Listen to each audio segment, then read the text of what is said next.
Assalamualaikum warahmatullahi wabarakatuh. Perkenalkan, kami dari kelompok 2 yang beranggotakan Almar Ananda, Korina Salsabila, Melia Afsaini, Zuleha, Nilam Nurida, Sri Wahyuni, Hantita Dwi Karnia, Novang Cahya Sri Kartini, Nurul Aulia Putri, Nur Fitri Ayu Nikmas, Nadia, dan Teresia Silitonga.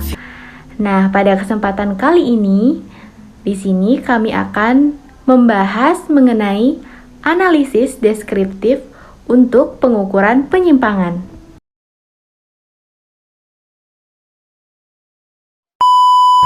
Penyimpangan data atau dispersi adalah ukuran yang menyatakan seberapa banyak penyimpangan nilai-nilai data dari nilai pusatnya, atau ukuran yang menyatakan seberapa banyak perbedaan nilai-nilai data dengan nilai pusatnya.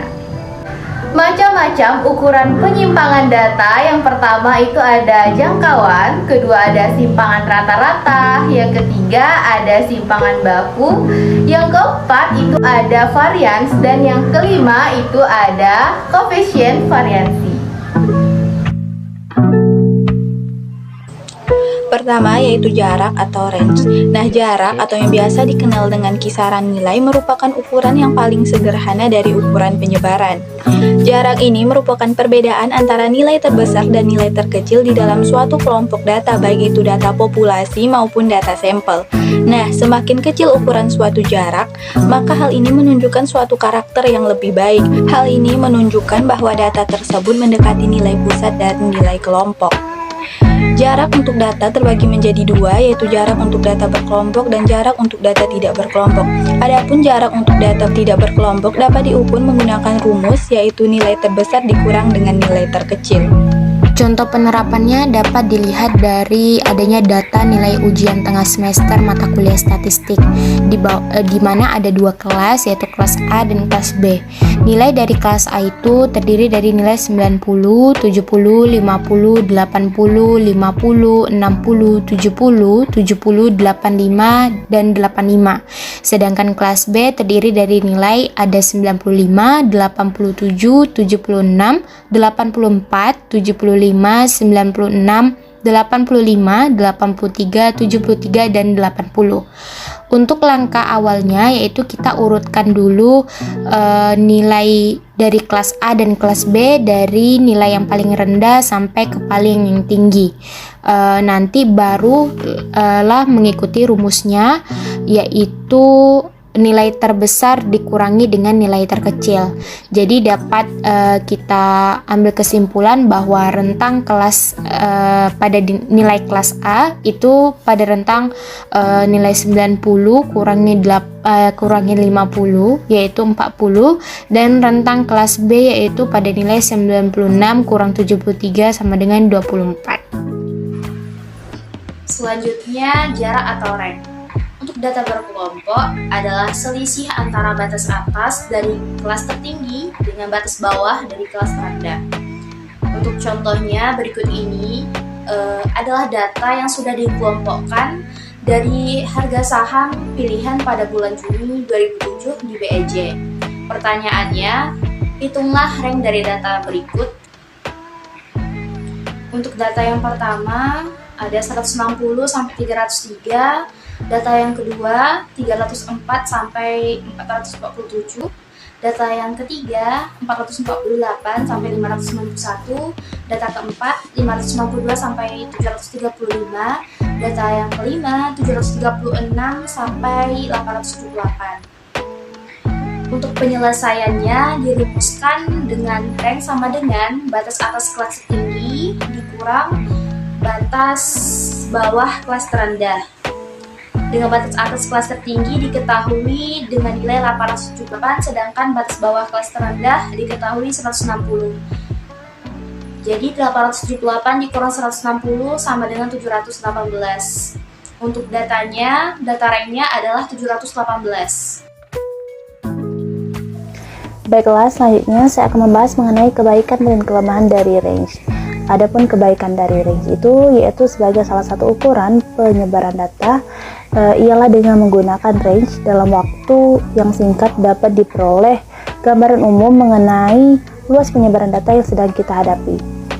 Adapun kelemahan dari range ini, yang pertama itu range sangat menggantung terhadap nilai ekstrimnya. Besar kecilnya range akan sangat ditentukan oleh nilai-nilai terendahnya dan nilai tertinggi yang terdapat di dalam distribusi data tersebut. Range bersifat sangat labil dan kurang teliti. Contohnya ada data X, Y, dan Z. Data X ini berjumlah 80, 30, maka nilai range-nya itu 80 dikurang 30 sama dengan 50. Adapun data Y ini jumlah nilainya itu adalah 95 dan 45, maka jumlah dari range-nya itu ada 50. Sedangkan data Z nilainya itu adalah 88 dan 38, maka nilai dari range-nya itu 88 dikurang 38 sama dengan 50. Nah, adapun kelemahan kedua dari ini yaitu sebagai ukuran penyebaran data tidak memperhatikan distribusi yang terdapat dalamnya itu sendiri. Ambillah sebagai contoh misalnya nilai tertinggi dan nilai terendah yang berhasil dicapai oleh 8 orang mahasiswa masing-masing adalah 80 dan 40. Sehingga range-nya itu 80 dikurang 40 maka sama dengan 40. Dengan range sebesar itu ada kemungkinan distribusi nilai itu adalah 40, 47, 52, 57, 64, 70, dan 80. Kemungkinan juga nilai distribusi itu 40, 40, 40, 40, dan 80. Namun tidak menutup kemungkinan juga nilai distribusi itu 40, 40, 50, 50, 60, 60, 80, dan 80, atau bentuk distribusi lainnya. Yang jelas, dengan hanya mengetahui range-nya saja, kita belum tahu secara pasti bagaimana bentuk distribusi data yang kita hadapi, mulai dari yang terendah sampai nilai yang tertinggi.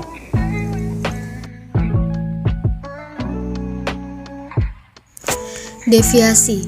Deviasi adalah selisih atau simpangan masing-masing skor atau interval dengan nilai rata-rata hitungnya.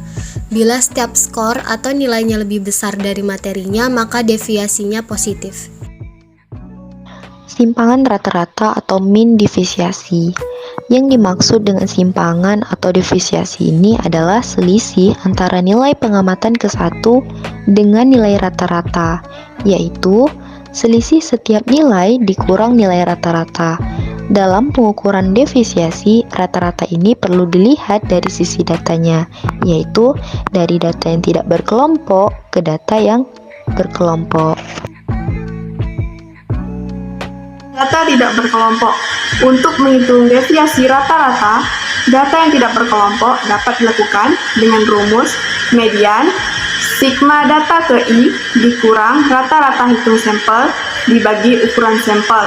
Contoh, jumlah pemakaian energi listrik dikonsumsikan oleh suatu keluarga adalah sebagai berikut.